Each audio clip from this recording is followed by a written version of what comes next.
On the 26th Jan 1788 was the date when the first penal transformation ships landed in Sydney Cove.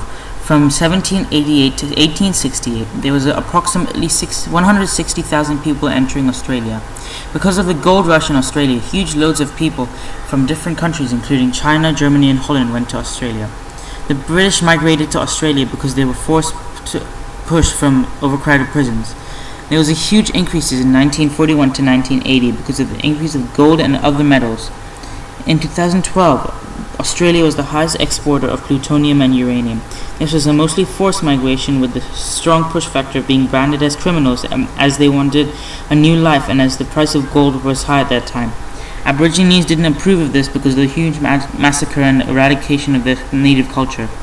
In comparison to a voluntary migration, the Mexican migration to the US. In the year 2004, there were 5.3 million undocumented immigrants into the US. The Mexicans wanted to go to the US because they wanted a better life and jobs. In comparison, I think the migration to the US was on a larger scale and was the forced migration to the US. There was a huge factor of the third world population wanting to go to the first world countries. Economic effects. There were a new political frame that followed the UK. There was mining and other industries that flourished there. Environmentally, in the forest terrain, there have been many forest fires because of pollution, because of mining and agriculture. There have been holes in the ozone layer because of the UV rays and the UV rays trying to harm the population, including the fauna.